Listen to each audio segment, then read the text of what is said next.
Hello મિત્રો, આજે આપણે રવામાંથી અપમ બનાવીશું। તેના માટે મેં એક બાઉલમાં 1 વાટકી સોજી લીધો। આ છાશ કાં તો દહીં તમને જે બી ફાવે તમે લઈ શકો છો।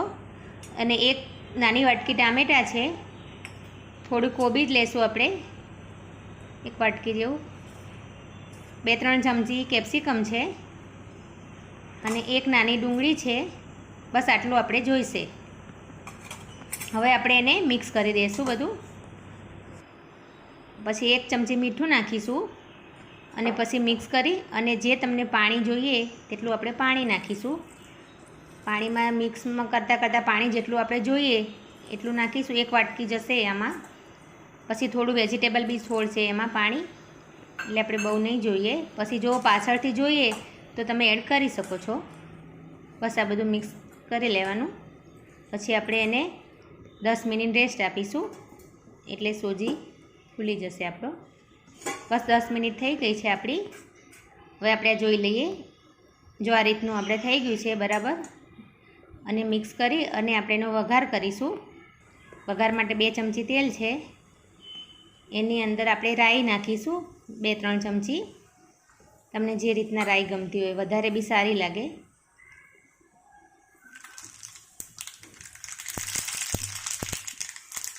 હવે હિંગ નાખીશું 1 ચમચી।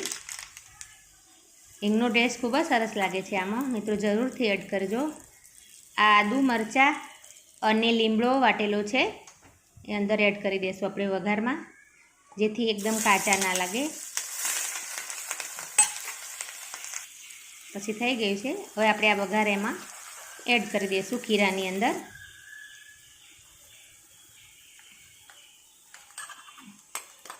પછી બધું મિક્સ કરી લેવાનું। બધું મિક્સ કરી લેશું। જો આ રીતની કન્સિસ્ટન્સી જોશે આપણે આ દેખાશે કે આ તમારી સોજી ફૂલી અને પાણી એબ્ઝોર્બ કરીને આ રીતની જોઈશે, એટલે આપણો અપમ સારો બનશે ને ખીરું આપણું તૈયાર છે। એની અંદર આપણે 1 સ્પૂન જેવા સોડા નાખી દઈશું, થોડા, બસ આટલા જોઈશે આપણે।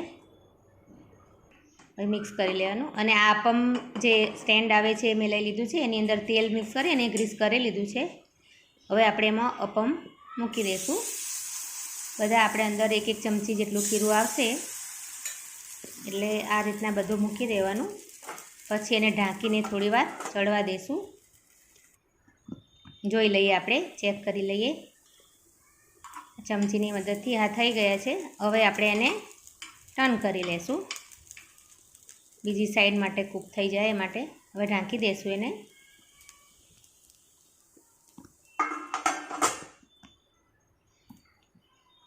જોઈ લઈએ, ચેક કરી લઈએ બીજી સાઈડ બી થઈ ગયા છે કે નહીં।